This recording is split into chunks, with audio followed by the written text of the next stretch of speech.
Alors, je me rends aujourd'hui chez mon amie Sarah pour une interview un peu particulière. Bonjour Sarah. Bonjour Eric, bienvenue à l'Institut de Joie. Bonjour Sarah. Bonjour Eric, Je te remercie de nous accueillir dans ta boutique. je t'en prie. Nous allons discuter un petit peu de ton activité un peu particulière car tu utilises des outils et tu es créatrice d'outils de développement personnel. C'est ça. Donc avant toute chose Sarah, donc on tient à s'excuser auprès de nos chers téléspectateurs parce qu'on est à côté d'une route, donc il se peut qu'on entende des bruits de voiture durant l'interview, donc on s'excuse d'avance.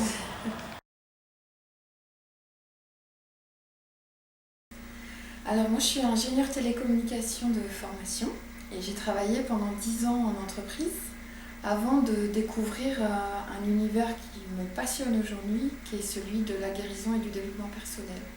Et je suis entrée dans cet espace-là dans le cadre de mon métier de manager où j'ai d'abord pratiqué le métier de coach et ensuite tout s'est un peu accéléré à partir de ce moment-là. Ça a été mon premier pas dans la relation d'aide et la relation d'aide a déclenché beaucoup de choses pour moi, m'a fait découvrir plusieurs notions comme le développement personnel, la guérison spirituelle. Et en parallèle de tout ça, il y avait un chemin artistique plus personnel et aujourd'hui mon activité regroupe un petit peu tous ces espaces-là. Mais c'est vrai que j'ai un parcours un peu atypique. Un peu atypique, un parcours un peu particulier. Donc pendant ton parcours professionnel, tu t'intéressais également donc, à l'artistique. Voilà. Bon, il y a toujours eu une recherche de sens sur mon chemin, c'est-à-dire que je suis quelqu'un qui recherche beaucoup, notamment au niveau spirituel. Donc depuis l'âge de 20 ans, j'étudie beaucoup, je suis passionnée de symbolique, c'est ce qui m'a amenée à découvrir les lettres hébraïques, toute la philosophie du Tao aussi, par laquelle je suis arrivée au Feng Shui. Après mon métier d'ingénieur et de manager. Donc il y a un moment donné, il y a eu plusieurs chemins parallèles qui se sont retrouvés alors que j'avais à peu près 33 ans et qui ont déclenché cette voie qui me passionne depuis 10 ans. Ça va faire quasiment 10 ans. D'accord.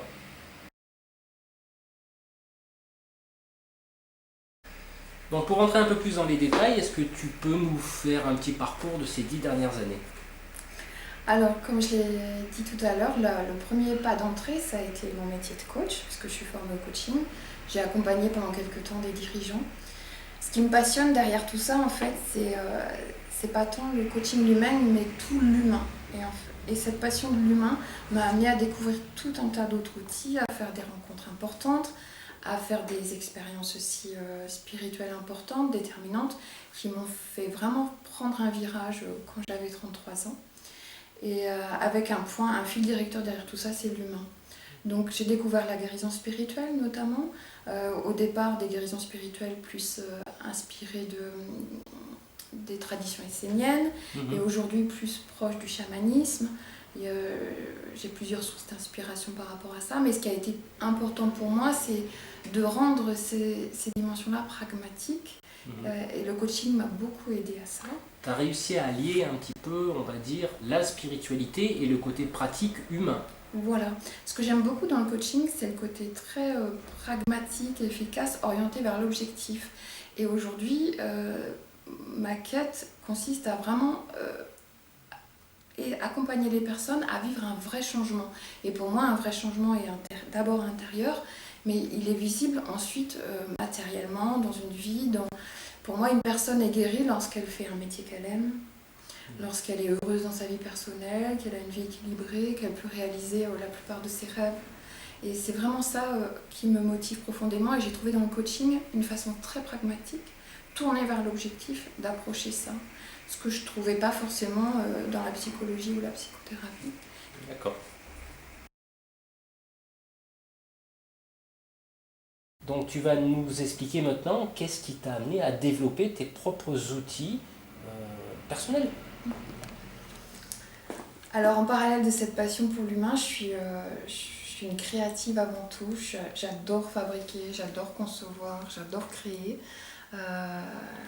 Tous les aspects créatifs, artistiques me passionnent. Et assez vite, lorsque j'ai découvert cet univers de guérison et de développement personnel, j'ai eu envie de créer mes propres outils, qui étaient d'abord des outils qui comblaient un besoin personnel. Parce qu'en parallèle de tout ça, j'avais un chemin personnel important de guérison à parcourir. Et je ne trouvais pas forcément les réponses dont j'avais besoin. Et ça a été un jeu pour moi que de créer les outils dont j'avais besoin pour mon propre chemin. Et ensuite, bien sûr, l'envie de les partager. Et c'est comme ça que j'ai commencé donc, en 2006. Le premier outil que j'ai créé, c'est les chemins de Qumran. Ça a été un des premiers axes de mon travail, c'est l'auto-guérison. Donc l'auto-guérison, c'est quelque chose qui est important pour moi parce que dans cet espace de guérison et de relation d'aide, je trouve qu'on est dans un espace fragile où on a vite fait de prendre le pouvoir sur l'autre en tant que thérapeute, en tant qu'accompagnant. Et j'avais vraiment besoin de trouver ma propre autonomie par rapport à ça et du coup de créer des outils porteurs de cette autonomie-là. Donc les chemins de Qumran, c'est un jeu d'introspection, tout simplement, avec des cartes. Il y a un miroir qui est fait et qui nous permet d'aller voyager à l'intérieur de notre propre esprit pour trouver des réponses. En quelque part, si j'assimilerais ça peut-être à un tarot plus personnalisé. Alors, je n'utilise pas le mot tarot parce que souvent le mot tarot est associé au divinatoire. D'accord. Et il n'y a pas du tout de divination dans les chemins de Qumran. C'est vraiment un jeu pragmatique d'introspection qui va nous renvoyer à nos croyances, à nos blessures, à nos freins, nos peurs, nos obstacles intérieurs et qui va nous proposer des ressources. Donc on est dans quelque chose qui est très proche du coaching mais qui en même temps comporte des inspirations de guérison fortes parce que de la même façon que je propose de la peinture porteuse de pouvoir, le jeu est porteur aussi de guérison en lui-même. D'accord. On ne comprend pas toujours le tirage lorsqu'on le fait, mais il se passe des choses, ça travaille au niveau de l'inconscient. Et dans les jours qui suivent, en général, il y a des prises de conscience qui sont faites ou des résolutions qui s'opèrent. On débloque des nœuds. Voilà, tout à fait. Donc tu es également auteur de 3 livres, donc nous allons parler des chemins de Qumran, nous allons parler du manuel d'auto-guérison par les élixirs minéraux et nous allons parler également de la constellation d'abondance.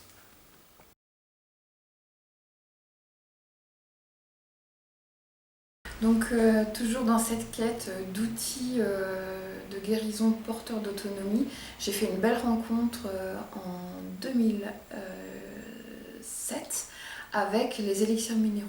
En fait, ça s'est fait par hasard, c'était le jour de Noël, donc il y avait quelque chose de magique là-dedans.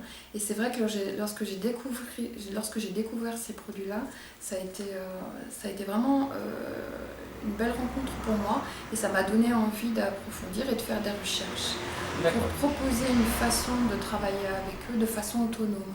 Alors les élixirs minéraux avec lesquels j'ai travaillé, c'est le pendant des fleurs de Bach. On a l'habitude des fleurs de Bach, on a moins l'habitude des élixirs minéraux. Mais là l'idée c'était de proposer la spiritualité de la terre, la guérison de la terre, mais dans des flacons. Et avec ce livre, il y a un descriptif de chaque minéral qui est fait, mais aussi il y a un petit jeu de cartes qui est proposé à la fin pour pouvoir faire des tirages qui sont expliqués dans le livre, pour que chacun puisse s'auto-diagnostiquer par rapport à l'utilisation des élixirs minéraux et choisir les élixirs minéraux adaptés à des problématiques totalement variées. Alors Sarah, est-ce que tu peux nous dire exactement ce qu'est un élixir minéral? Alors, de la même façon que les fleurs de Bach, un élixir minéral est préparé avec de l'eau et du minéral. Mais contrairement à ce qu'on croit, il n'y a pas de présence de minéral dans l'eau. C'est vraiment la vibration du minéral que l'on cherche à inscrire dans l'eau. Aujourd'hui, on connaît tout le pouvoir de l'eau et la mémoire de l'eau. Ah oui, du docteur Yamoto, non? Voilà. Ouais. Et du coup, c'est ce qu'on fait avec les fleurs de Bach. De la même façon, dans les fleurs de Bach, on imprègne l'eau de la vibration d'une fleur. Pour le minéral, c'est le minéral. Alors en lithothérapie, on sait que les pierres ont des propriétés. Et grâce à l'élixir minéral, on retrouve ces propriétés, mais avec du liquide. Ce qui est très intéressant pour aller travailler profondément dans le corps, puisque l'eau est présente dans tout le corps. On va pouvoir emmener la vibration du minéral à chaque niveau de la personne, à tous les niveaux de la personne. D'accord. Alors, la particularité de ce livre que tu as édité, c'est qu'à la fin du livre, tu as un jeu de cartes. Voilà, moi j'aime beaucoup les cartes. Elles nous permettent d'utiliser le phénomène de synchronicité et de trouver des réponses dans l'inconscient et de faire parler l'inconscient. Donc du coup, dans ce livre sur les élixirs minéraux, il y a une carte par élixir minéral, donc il y a 38 cartes. Et sur ces cartes, on va trouver un mandala. Donc j'ai créé ces mandalas avec l'intention que le mandala porte aussi la vibration au niveau visuel du minéral. Donc pour remettre un peu de vibratoire dans tout ça. C'est vrai que je suis passionnée de médecine vibratoire. Si je devais donner un nom à tout ce travail sur la guérison, ce qui se trouve derrière pour moi, c'est la notion de vibratoire. Vibration. Vibration, Okay, vibration.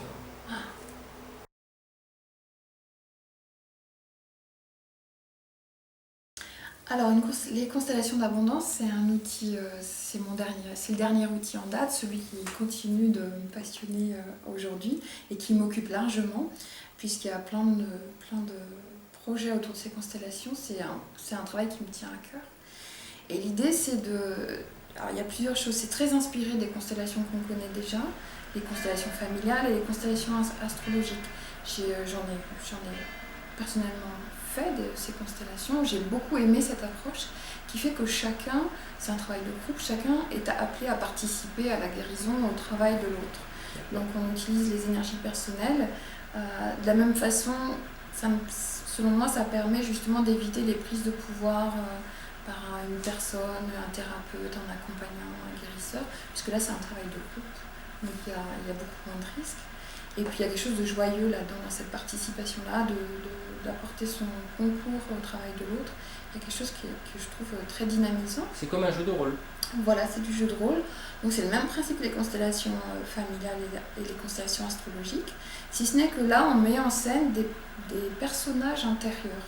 Donc ils sont 9, il y a 9 personnages qui sont identifiés, c'est une systémique interne. Et on met en scène chacun de ces personnages, alors soit une partie de ces personnages, soit la totalité en fonction de la problématique qui est exprimée par la personne. Et derrière ce travail de constellation d'abondance, pourquoi le mot abondance? C'est parce qu'il y a une vision, moi je crois beaucoup en l'excellence de l'être humain, et je pense que chacun est appelé à exprimer une forme de génie dans des domaines variés et de façon unique.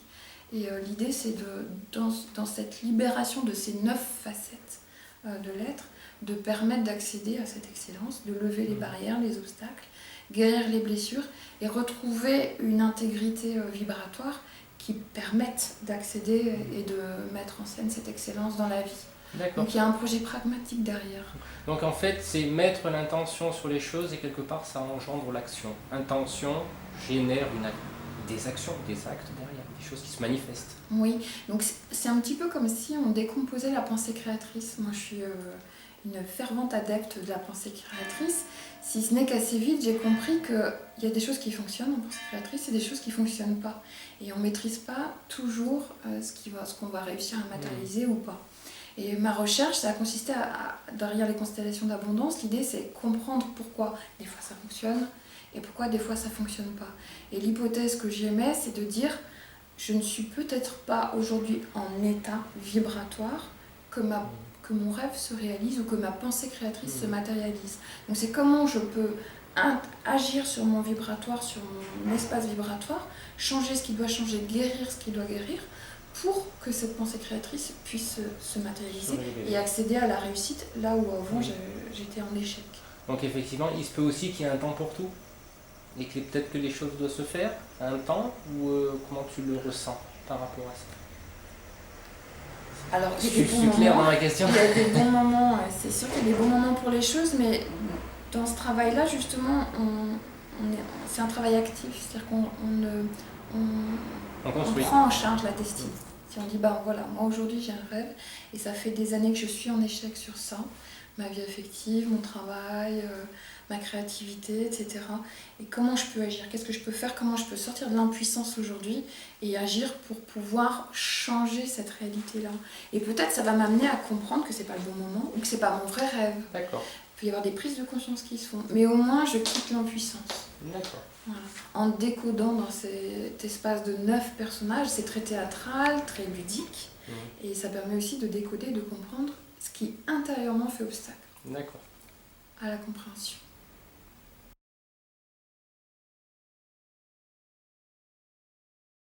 Donc Sarah, moi ce que j'ai retenu tout à l'heure, c'est que tu faisais aussi des tableaux. Alors moi j'ai moi-même étudié un petit peu aux Beaux-Arts. Et j'aimerais que tu me présentes ton atelier parce que tu as une façon de peindre assez particulière et je souhaiterais que tu me la présentes. Problème.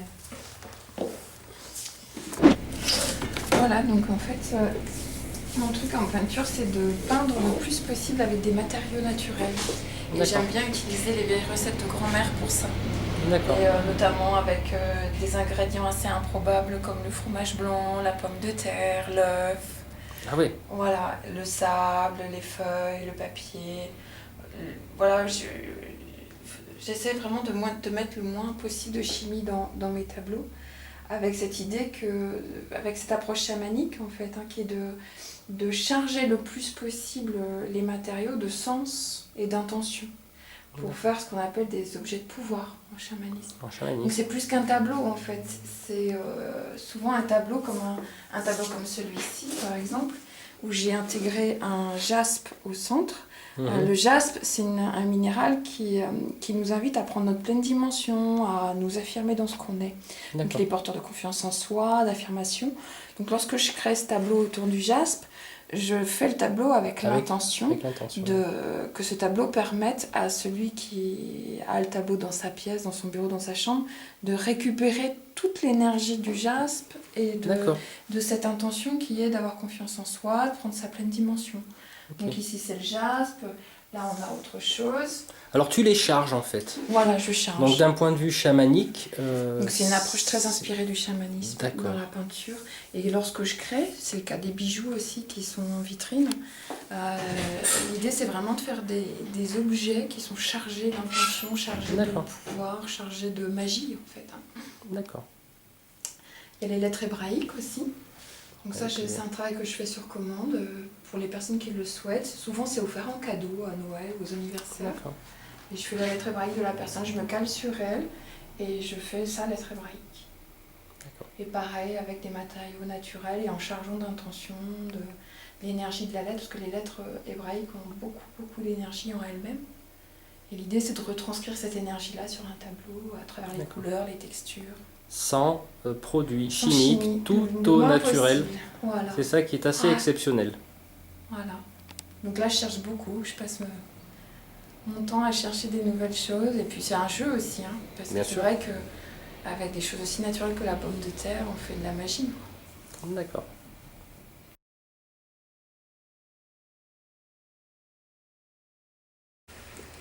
Donc tu crées également des bijoux. J'ai pu en voir, est-ce que tu peux, des bijoux, des pierres, des colliers, je suis assez curieux, j'aimerais que tu m'expliques un peu tout ça.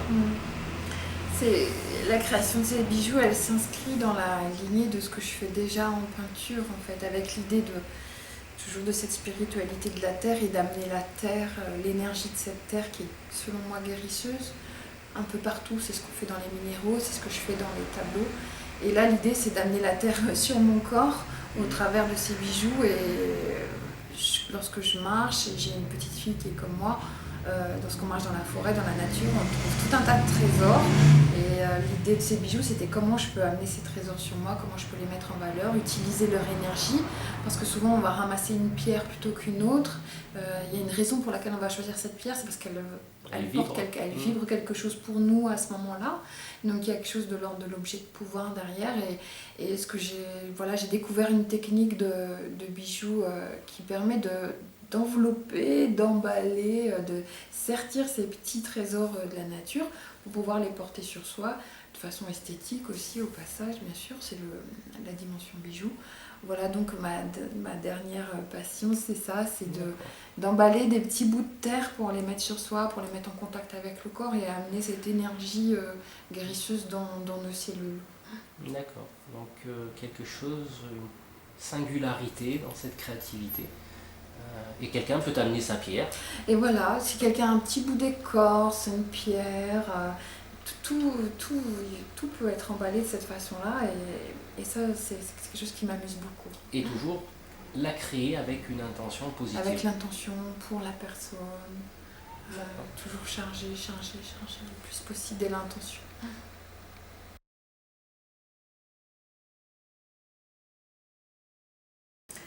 Alors aujourd'hui, mon travail consiste à diffuser mes outils. J'ai choisi de m'auto-éditer, donc j'ai ma petite maison d'édition qui s'appelle Chamanistique. Et au sein de Chamanistique, je propose mes outils. J'ai plusieurs projets en perspective, des nouvelles choses qui doivent sortir. Je suis sur un projet d'écriture de livres.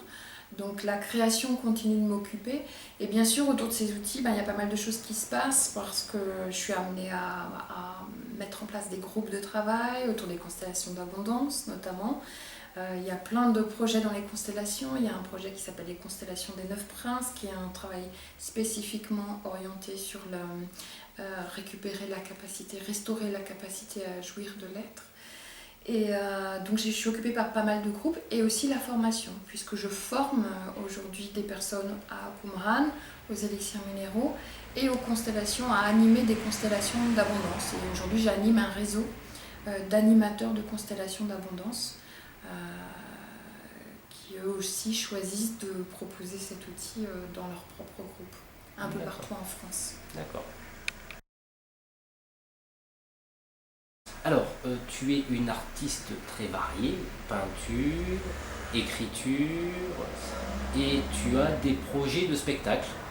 Voilà, donc dans le cadre des constellations, à force de consteller avec des personnes, je me suis aperçue, on a découvert qu'il y avait beaucoup de plaisir à consteller et à se mettre en scène pour la cause d'un autre ou même pour une cause collective.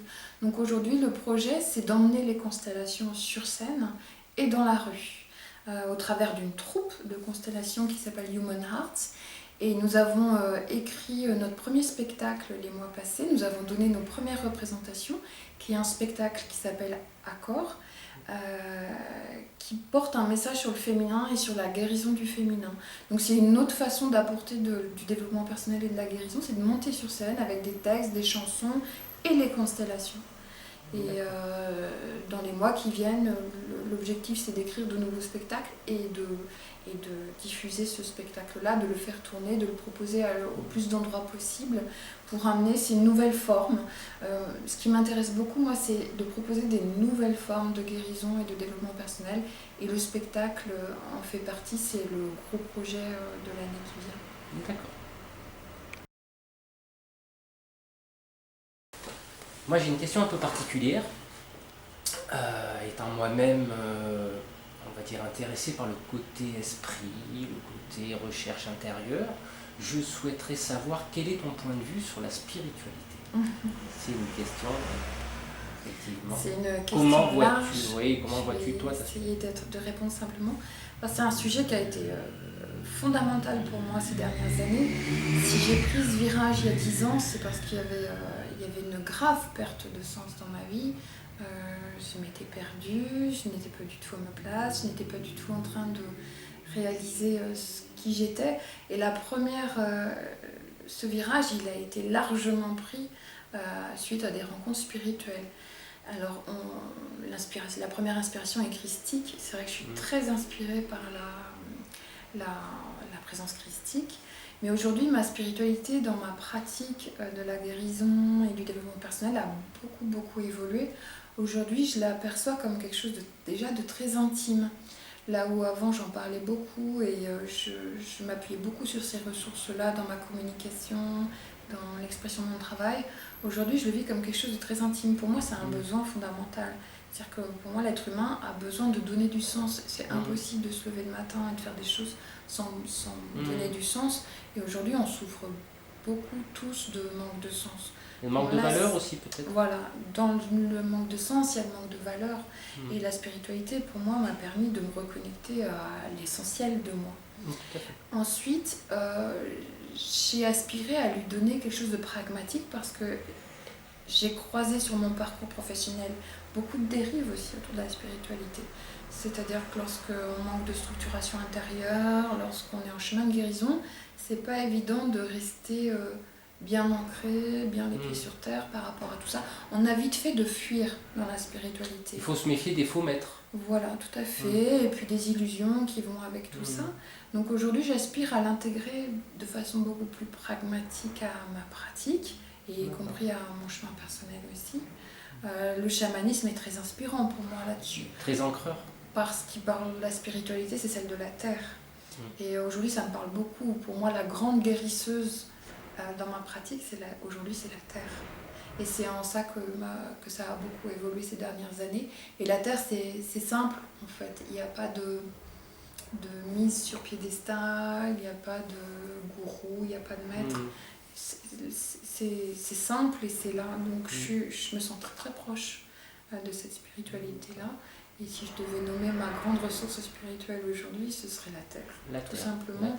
J'aspire à être un être humain en harmonie, un être vivant en harmonie avec son environnement, avec l'être vivant qui l'héberge, c'est-à-dire la terre. Oui, parce que nous appartenons à la nature. Nous appartenons au processus vivant de la terre. Et nous appartenons à la nature, quelque part nous sommes la nature. Donc cette spiritualité qui ne rejoint pas les religions, parce qu'il faut bien quand même dissocier la spiritualité de la religion. Spiritualité, c'est plutôt de l'ordre, comme tu viens de le dire, de l'intime. C'est quelque chose qu'on vit à l'intérieur de soi. Et après, une fois qu'on a bien dégrossi l'intérieur, peut-être que le fait de le sortir à l'extérieur participe aussi à la guérison des autres. C'est ce que tu fais. Voilà, au travers de mes tableaux. C'est vrai que je parle beaucoup de la terre, j'en parle de plus en plus de cette notion-là. En l'intégrant à la forme de mes livres, de mes objets, dans les choix que je peux faire aussi de l'écologie. Par exemple, je travaille avec un imprimeur qui a un label vert. Voilà, c'est des choix comme ça qui portent de façon plus ou moins cachée mon choix spirituel. D'où le fait de peindre avec tout ce qui peut être naturel. Voilà. Donc c'est quelque part, c'est une cohérence avec soi-même.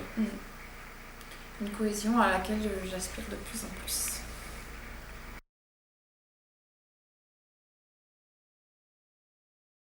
Alors aujourd'hui, j'ai un site qui s'appelle www.chamanistique.com, qui est le site sur lequel on va trouver tous ces outils, mais aussi un certain nombre d'outils gratuits. C'est-à-dire que régulièrement, je diffuse, on appelle ça carnet d'introspection, j'en ai quelques-uns qui sont là, qui sont des petits outils à télécharger gratuitement, qui permettent déjà de travailler aussi en auto-guérison, indépendamment des outils qui sont vendus en boutique.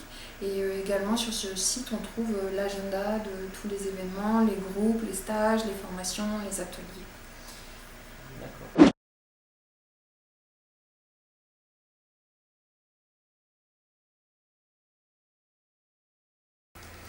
Donc voici la barytine, le flacon d'élixir minéral de barytine dont tu as besoin pour cette... tu vas m'en donner des gouttes. Cette rentrée de la chasse. Donc l'idée, c'est de prendre, dans le tirage du cœur, c'est de prendre l'élixir pur et de mettre 3 gouttes sous la langue. D'accord, ah bah allez. C'est bon en plus. Et en plus, c'est bon. Donc l'ouverture de la chasse étant dimanche, on est jeudi. En tout cas, je tiens à te remercier de cette interview, du temps que tu as passé cet après-midi. Merci à toi de m'avoir écouté. Et je laisserai toutes les informations à la fin de cette vidéo en te souhaitant une bonne continuation. Puis à très bientôt. Et je te souhaite une bonne rentrée de chasse. Merci. Au revoir. Au revoir.